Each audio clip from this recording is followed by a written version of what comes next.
Welcome back to Finnegan's Farm, welcome back to our YouTube channel, and welcome back to our Workshop Wednesday.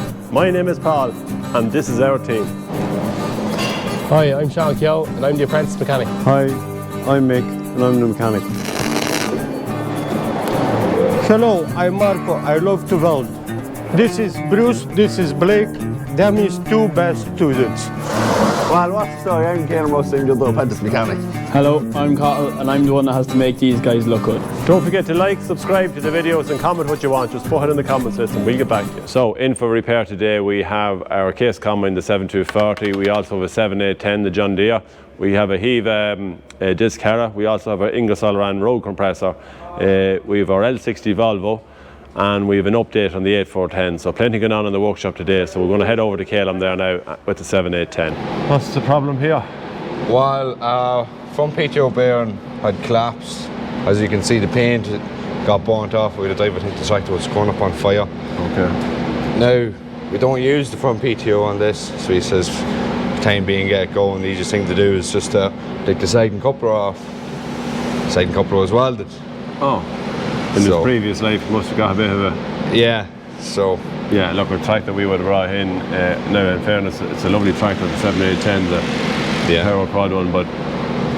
Yeah, so we just have to take that shaft out for the time being, or you might have to... Yeah, and just for getting that shaft out, because the sliding coupler on it was welded, it tried to cut off all the welds and try and get it to slide, but even at that, it won't slide at that, so we had to cut the coupler in two halves with the plasma cutter. And undo your bolts here. Undo my bolts and then try and separate. Because so long as it's just taken away from the crankshaft, it'll be fine and we'll have no issues there. But it's been a bit awkward there, Kaylem, is it? Aye, a bit. There's nothing easy about it. But look, that's what the Jay's working on machine is 20 years old, so. Perseverance will get you there, don't worry. Ah, exactly, yeah. Alright.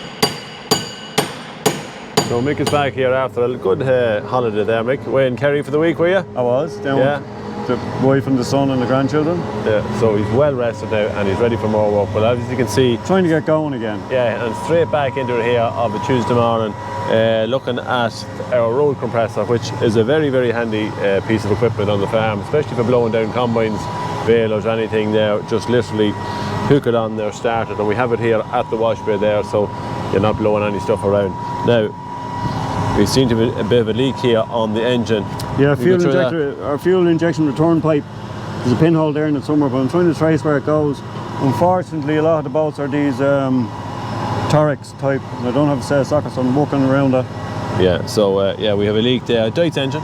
Yeah, a little 3-cylinder Deutz. Yeah, Ingersoll, isn't Rand, Ingersoll Rand, we think. Now, it has a bit of a John Deere sticker on it here. I don't know what that was. A little bit of a modification. Should have been a case. Cleaned it up, but so it's a little bit of everything involved here, but I have to say a real handy tool. Now, we generally leave it here all the time. We can pull it to the field if we want to because it is on wheels, but generally it sits in this position there. And brilliant for the combines. And we have a new gun there which we also want to try out there. So this is actually the gun we use when we're cleaning down and blowing down. Now, this is a gun which seems to be an awful lot bigger. It's an Air Force we got there, and we're going to try it out. Has a trigger here for releasing there. So as soon as Mick, you get that all fixed up there, we'll be able to try this, isn't that it? Yep. Right. I'm assuming them fittings on the old Lance there too. Yeah, we'll have to change fittings obviously, so. All right, we'll get that fixed up and we'll give her a blast then. Need to lift up the reel, don't we? Oh, maybe. So, here we are now, finally getting the rape knife off, or the two knives. I think they've everything cut now, I'm not too sure. I don't think there's anything missed this year, is there? No. There's a better operator. No, you're valid on the job. Yeah, this year, so. All in the tank. Who was on it last year? Grandad. John Bass. John B, yeah. He broke our house and it broke his house. Right. Do we clip out? I was going to say that we've a rare sight of Alan Clark and a bit of manual labour, but yeah, you were in bed all week now. This is your first little bit of hard work. Kaylem just took to the bed there for a week. A week's walk to me is like a week's walk to you. Yeah. 2 weeks walk. Right, lift up that reel. That does me suit Mario. Mark, we're going to have to lift it up now.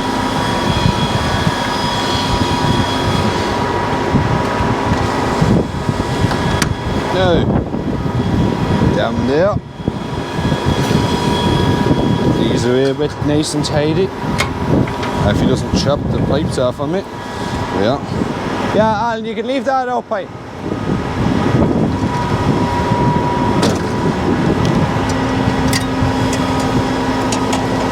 Let our latch go. Give him a hand, will you? No, I'm too busy. No safety jacket.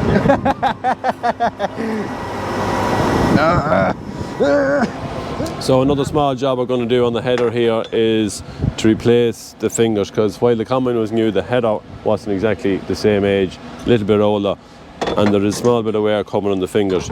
We just find that when it's going through the crop, it's starting to pull the crop rather than cut the crop. So it's very important that you have a good finger on it.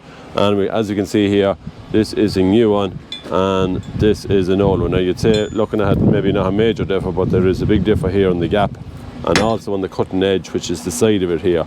So as the blade comes across, it cuts off like a scissors effect and it shears off from the side there. And these are very, very, the new ones are perfect, but the older ones, a little bit of wear, and I'm just going to change them because you're doing quite a fair speed with the combine. We're doing probably about 5.5k when we're cutting wheat, and you want it to be cutting it cleanly rather than just pulling it off. So we're going to change them when we get the chance there. We have here our Hiva disc. It's a 5 metre disc machine that we would have bought last year. Has a roller on the packer roller on the back of there. A great machine there for doing stubbles or anything like that, just to generate a little bit of a tilt there, so we can have any volunteers coming up. Now, we had an issue with it that we had an eye leak on it. Some of the pipes were in a little bit of not so good shape. They were kind of cracked there, so we've taken the pipes off. There's a few there that we want to replace on it. The fitting, some of the ends weren't great, but the other problem we had is we have the hydraulic ram here which lifts it up and down, and it was leaking as well. So we took it off, we have it in on the bench here, so we're just going to go in here and strip it there and see. More than likely, hopefully, it's only going to be a set of seals, but we'll bring it to the bench and strip it down. We are losing a little bit of oil there, it's creeping down, so more than likely it's a set of seals. Well, hopefully that's all. Now, Marco has the cap loosened. It's not a big job to loosen it here. You can put in two little tools here and spin it around. Or sometimes if you have a big grips there, you can get right around it then to loosen it. So when you loosen the cap, just be careful when you take it out, because there will be oil in it. Now this one has been emptied of oil, so hopefully nothing will come out. So we'll screw it out there, yeah, and that's what you're going to get, that's what you're going to see. Now that slides up and down. This bit here will be screwed on to the end of it. So there'll be a set of seals here on the very end. That threads onto the piston here. These could be, you'll have a main seal and a backup seal, and that could be our problem here, we're not sure. So we'll have to get that replaced. Also then, we will take the cap off. The cap should slide back out. And inside here, there will be another seal in here and a backup seal. And this is your wiper seal here on the very end there, stops the dirt from getting in. So we'll send this off, we'll go up to Hydro Seals and see if we can get a set of seals there, put that into it, and hopefully that cures the problem. The pipe then, this is one of the pipes that came off it. It's just very frayed on the end, as you can see, starting to go there, and that will cause a problem down the line. So we're just going to replace that complete pipe and we get the roller back up on the road. So the hydraulic ram is back on. We picked up the seals then, Hydro Seals, put them into it, worked it up and down, and we have actually no leaks there now, so that job is completed.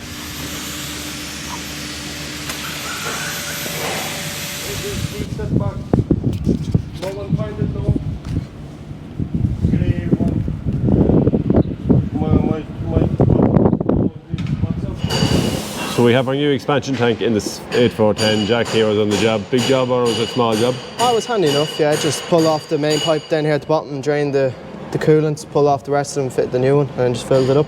Yeah, so the other one, we had the other one out there, you could see it was cracked, and it would have probably caused a bit of a problem down the line, so it's just good to have that new one in now, and we're ready to put the bonnet back on. Is that it? Yeah, I think she's nearly ready to go. Good to go. Another job that has to be done on the 8410 is a little bit of upholstery there in the cab. Now over time, you know, it does kind of, this stuff does wear away and the dust gets in between the holes, and next minute it comes away from this is actually on the side of it there, and we have some padding to put into it just to tidy it up, because it looks absolutely terrible there when it's when it gets to a state like that. But yeah, look, it's just probably pure age there.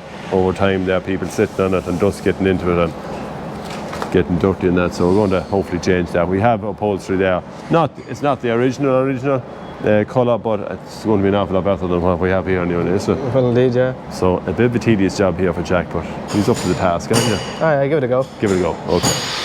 Just here with Marco on PTO angle joint here. Now this is a double knuckle on it there. It's in the one on the topper there, because obviously it needs to be a wide angle joint, and PTO was gone until, I don't know what happened to the profile here, but the profile Was spent. John B spent this profile. So John B got the blame anyway, but he doesn't do any topping, but anyway, he gets the blame, as most times he does. Now, we cut it flush. You can try to take these out, take the profile out by... 1 second, might I take from vice? Yeah, we're It's heavy. Now, it's very heavy, very awkward, and if it ever and to catch a finger, this is the job to catch the finger, isn't it? Yep. But as you can see here, the other end of it's bent. Now, sometimes you can get a chisel or a punch there and bait it out of it there, but you'll probably end up damaging it and cutting the fingers yourself along with it. The handiest thing to do in something like this, that we found, was to cut it maybe flush, and to use, we have one of these reciprocating saws. So what is the handiest way to take that profile out then? What way do you do it? Just cut with the grinder flush with this knuckle. Yeah. Cut flush and use this baby. This baby. So this is a Metabo reciprocating saw. Nice sharp blade in it there. Yeah, it's just an ordinary blade in it there. It's obviously for cutting steel. Yeah. See where he has one cut there, and then you're going to cut another one there. Yeah. And there it comes. Easy peasy. Easy peasy.